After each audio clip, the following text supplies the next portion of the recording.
what do you earn? That is just getting exploited by the employers, because this college life will not come back. Hello everyone, welcome to Beyond the Lecture Hall, a podcast where we go beyond titles and explore the journeys, stories and experiences of the people we see very often but we know very less about. I am your host Khushi Gupta, and in today's episode we'll be understanding about leadership beyond the title. And to shed some light on that, I have a very special guest here with me today, Professor Dr. Charulata Singh, Dean of VSGMC at Vivekanand Institute of Professional Studies. Thank you so much, ma'am, for being here and taking out time. Thank you, Khushi. Thank you for giving me this opportunity and inviting me to interact with you. Thank you so much, ma'am. And to start things off, I would love to go back a little to where it all began. So, what led you to take up this role, and how has that journey shaped the way you see your work today? Okay, so if I talk about my journey as a role, I would say it is a role of a teacher, not as a dean, because that comes with the experience and once you have accomplished in your profession. So if I talk about my journey as a teacher, I think the very first class I would have taken in when I was doing my MPhil. And when my guide told me to go to the class and interact with the students and take the class, not take the class as such, but to interact with the master students as MPhils. I was doing MPhil and then PhD. So took a few classes, and many a times when when you are doing PhD, so when the guide is busy at times going to the meeting or something, so they tell you to take the classes, or so that's how I started with the teaching part of it. And what about your journey of becoming the dean? What led you to take up this role? So I came here, I was lecturer in Madhubala. I came here as senior lecturer, and it was, it is not taking up of the opportunity as dean. It is the responsibility given by the management to you to take up the role of heading the department or the dean. So maybe they saw those qualities in me that I can lead the department, and that's how the role of the HOD or dean has come to me, and hopefully I'm doing what I need to do. Yes, you are, ma'am. You're very inspiring. And taking it a little further, so when you got selected to become the dean or take the responsibility, what did that movement feel like for you? What was going on in your mind at that time? When in any organization you are given some responsibilities, it is always mixed feelings for anyone. I feel it is a feeling of excitement, it is a feeling of happiness, of course. It is also a feeling of responsibility, because as you grow higher, you have to you have to become more and more responsible. And if you have to become responsible, you have to be courageous, and you have to do a lot of sacrifices in your personal lives, and more so for women, because as you grow the ladder up, there are many things which which you have to leave behind, or so to say, to sacrifice to grow in that. And for if you have to do those sacrifices, you need to be courageous, you need to have the support of the family, you need to have that aspiration within you that yes, I have to do it, and I will manage and balance the other part. All the, as women we perform lot of functions. We are mother, we are sister, we have to look after the family, we have to look after the office, we have to drive, we have to commute, and then a lot of things, because as that is what I feel, as compared to men, we are fighting at multiple levels, and we are balancing a lot more than the men. So, and as long as you are able to balance, as long as you are able to do justice to whatever you are doing, as long as you are responsible enough at all levels, because you need to excel at each level. Yes. If you have to rise to those levels of leadership.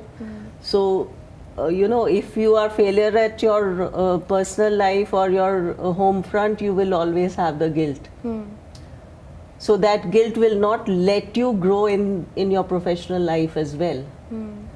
So you need to have that balance, the courage, the understanding, the communication at every level, so that you don't have any guilt feeling at the end of the day, and you are doing the right thing.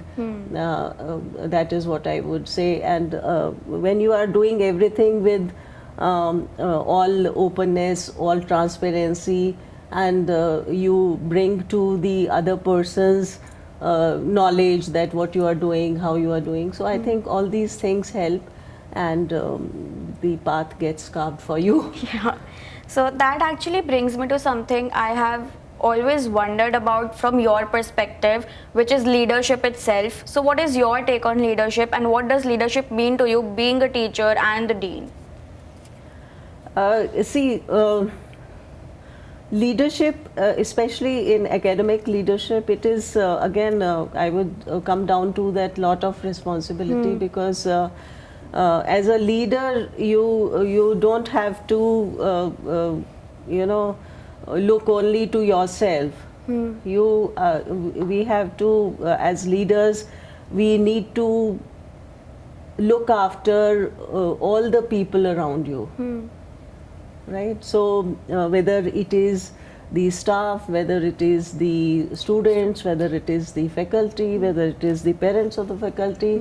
So you have to be fair, you have to be listening to them, you have to be unbiased, you have to be very, very objective, and many a times you have to be very firm on your decisions, and your decision making also is very, very important, what kind of decisions you take in a particular point of time, because sometimes, because each one is a human being, so sometimes you may be tense, sometimes you may be happy, sometimes you may be in a different mood, but maybe you are in a different pensive mood, and the student comes with a prize. So you can't reflect your sadness. You have to be happy with them. So you have to be very, very sensitive to each one around you. As a leader, I think it is very, very important that you listen to each one of the people around you. You be them, empathize with them, be sensitive, and also encourage them all the way, all the time. That is very, very important. Yes. In your own journey, was there a turning point that shaped the inspiring leader that you've become today? I think throughout my journey as a leader of the department, I think each day is a learning. Each day is a learning. I am still learning, I feel, because every day, every time, there are a lot of new situations which come across you, and I think as part of this institute, I think we all look up to our chairman and the vice chairman, the management, who are who keep us inspiring. So we look up to them. We look up to the values of the institute of Swami Vivekananda. So all these things keep inspiring us, and I think otherwise it is, each day is an inspiring day, each day is a learning day, and uh, each day teaches you a lot. Yeah. So what I took from this is that learning is one of the very important qualities of being a leader or becoming a leader. So what are some qualities you think, other qualities that are essential for someone in a leadership role, especially in an academic space? See, in academic space, first and foremost quality is to, keep on learning. A teacher is always a learner. So you have to be, always in that learning mode, reading, writing, learning, um, keeping yourself aware of whatever is happening around you. So this is very, very important. Then with the evolving technology, you have to keep on skilling yourself. You have to skill and reskill because of these technological advancements. And also to cope well. To cope well means, with the changing generation of students. Because I have taught the first batch of BAJMC of IP University in, Madhubala Institute. So the first batch of IP University of BAJMC, I had the opportunity to teach them. Since then, the generations have changed. Yeah. So the quality of students have changed, Yes. and the approach of students have changed. Nowadays we talk about Gen Z. So I would say I have taught different generations right from the millennia. Yeah. So as a teacher, as a leader, you should be able to understand their point of view as the generations are changing. Yeah. You cannot be static and maybe the way I used to talk to the previous students, I may not be talking to them right now, because they understand different things. They take things in a different perspective. So you have to keep changing. I think to adapt to the changing times is very, very important for the teacher. Apart from getting knowledge, keep on learning and skilling yourselves, that is important. How can students make the most out of their college life beyond just academics? Yeah, so I always say, that the college life is best for students. Apart no doubt the school life is also good, but the college life is where you get the liberty. In school environment, you are tied to school timings, you are tied to your dress, you are tied to sitting in the class and all that. When you step into college, you have that liberty little bit. So, but only thing is that you should adhere to that with responsibility.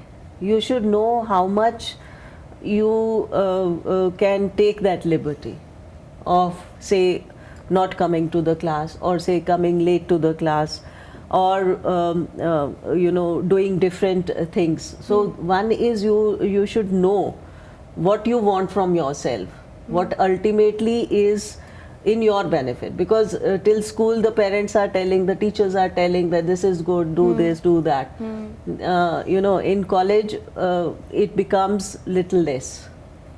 So though we as teachers are always there for students, but then we also here try that students should start taking responsibility for themselves. They need to be responsible citizens of the country. So if they have to become responsible citizens, they have to adhere. They should know what is their responsibility towards themselves first. If they don't know, if you don't know what is your responsibility towards yourself, you cannot do anything else. So first you have to be responsible towards yourself. So you should know what is good for you. So being responsible to yourself, being responsible to the family, to the parents, and then becoming responsible to the society, then becoming as a responsible person wherever you join as a professional. So it is very, very important. At the same time, these are the 3 years of or the 4 years now of the college where you can prove yourself, where you can overcome your weaknesses and chisel your strengths. So you can work on whatever we give that liberty and opportunity to you, that you know what are your weaknesses and you come out of those weaknesses and you bring to the stage your strengths. Right? Yes. So overcoming the fears and building on your strengths so that you become a confident, good human being, sensitive human being, ready to serve the society, ready to be a good citizen of this country. That ultimately we also try to build in the values of Swami Vivekananda, so that you go as sensitive, cultural human beings of the country. I think this would be really helpful for the students watching and the ones who are going to join colleges in the upcoming Yes. years. Yeah. So, what is one part of college life that you think students should not be taking for granted and should be valuing more than they do? For students, I would say that they should enjoy these 4 years of their college, because this college life will not come back. And once they are here, they are in the classes, they will interact with each others, and the friendships or the friends they make here, it will go a long way, whether they are seniors or whether they are juniors or their classmates, because they are the ones who will meet down the lane, in different professional lives, and will be helpful to you. So it is better to network, better to make friends as many as possible. So I think for students it is the best of the place and the best of the time, and they should make best use of the faculty, the talent which we have, and grow themselves. And then when they grow, they do well. It is that is what we want, and which brings happiness back to us. And also, we give so much knowledge beyond the classroom that the current students may not realize, but once they graduate, and the alumni or the students who go for various higher education institutes, they always tell that in those institutes also we learn whatever we have learned here. So we always have an upper edge from as compared to the other students, because we already have learnt these things. So that is how we are giving our full to the students, so that they do well, they do excel in whatever they do. The only thing is that they should realize it and be here to learn in the classes. So if they do not turn up, then it is not good for them. And another thing I tell to the students, many of the young students now, they start the moment they take admission in the college, they start working, or they start taking up the jobs. It is not bad to take up the job, but they need to realize that this period of study, the college life, will not come back. Whole of life you need to work, you have to slog. So this has to be understood, that this is the learning phase. You learn it here and then apply in the industry. Yes, if you get some project to do, you can do it beyond the classroom, you can do it on weekends, you can do it after the classes, but not at the cost of the classes. the parents are paying their hard-earned money for the fees. They are giving the fees to learn here in the class, not that you give the fees and start working, right? So that is my suggestion to the students, that they should make best use of their time here, learn and enjoy and do well in your life. About women or students in general taking up jobs during their studying years, I think there has been there is a competition going on, or there has been a sense of competition that we need to earn money at the earliest stage possible. So what would you tell students about that competition and how they should not let that get to themselves? See, first of all, I would say they should not get into competition. Each one is different. Each one of the students has a different skills, and each one will perform very differently, right? And as a media profession also, each one of the students will be entering into different kind of work. Whether it is photography, event management, public relations, or research, or maybe education, or whatever they choose. So there are diverse fields open, and the diverse skill set is required. So there is no question of competition. You should not get into the competition part of it. Secondly, what do you earn? 5,000 rupees, 10,000 rupees. So that is just getting exploited by the employers, I would say. So at the time when you have to be learning, you have to learn in the classes, and do not run after earning 4,000, 5,000 rupees. That is not earning. You can, we want the students who graduate from here to get best of the packages, right? So you may do internship without the payment also, wherever you are learning. So your focus should be on learning rather than on earning. Once you are learned enough, obviously the money will follow. If you don't have those skills, you don't do that menial job, you will be ready for that menial job only. If you get skills, if you do learn, if you have knowledge, and you perform wherever you go, maybe after 2 years, 3 years, if when you start working, you perform excellently well, then you will surpass all this earning. So it is of, it may give you little exposure, it may give you little help to that satisfaction that you have started earning, but what are you earning? Why? I think the parents, if they are paying the fees, they can give you the pocket money of that much. So I would say not run after that competition, that kind of competition. You run for the highest package competition. That is what will satisfy us. Yeah, so I think it all just comes down to learning. Yes, mainly. so it is a learning. So once you are you have the knowledge, you have the skills. Who will stop you? Yeah. If you ask for whatever money, the employer will pay. But if you they will ask, okay, what you do, only the menial kind of a work, then you pay for that only. Yeah. So before we wrap up, I would like to take some direct advice from you on different things.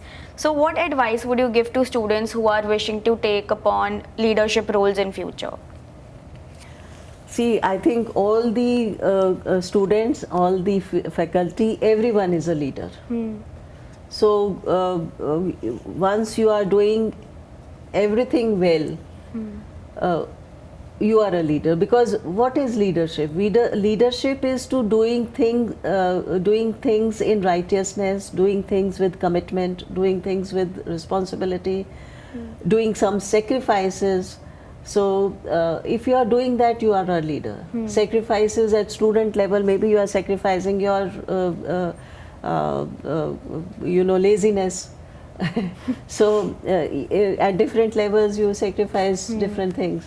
So each one is a leader. Only thing is that you need to realize that leadership qualities within you of responsibility, commitment, righteousness, objectivity, not being biased, being fair, doing hard work. This is what will make you a leader at whatever stage, wherever you are. I think most of the students take a step back from taking up leadership roles is because they lack self-confidence. Yes. So how can they gain that self-confidence? And how important it is to gain that self-confidence? Yeah. So as we say self-confidence, so it has come from self, Self. right? So you need to, first of all, you need to know yourself. What are your qualities? Right? So if whatever you strengths or qualities you have to build on them. And then you also need to know your weaknesses. So slowly overcome those weaknesses, and then you will become a confident person. And once you become a confident, you can take up a leadership role. Another thing is that never say no to anything. Never say no to anything. Yeah. Many students, if I say do this, no, I can't do. That approach will not work. Whatever is given to you, whatever responsibility comes your way, do shoulder it. You may be a failure, so what? You will learn from it. Yeah. Right? So never be afraid of a failure to become, take up any job. So better. Failures are also, it gives you a much more learning. You do well next time. So never be afraid of failure. Always take up the responsibility. Do it with your diligence. You do it with your commitment. Whether you fail or whether you win. So that approach will make you confident. So what is one mindset shift that you think students need to have during their college years especially? Mind shift, I think, as I say, focus on learning. Focus on learning, focus on making friends, focus on enjoying your college life. That itself will give you satisfaction, make you confident. When you interact with others. So that itself is the motivation. So, and discuss, communicate with the faculty, with the peer group, whatever, help is required. I think once you communicate, whether they are your classmates or anybody else, would be more than happy to help if required. And lastly, what is one message you would like to give to the students watching this podcast for their future? For their future, I would say wishing all the best, and bring back the laurels to us. Do well wherever you are, whatever work, whatever you are doing. Give your full, and contribute to the society, contribute to the nation, be part of the nation building, be part of the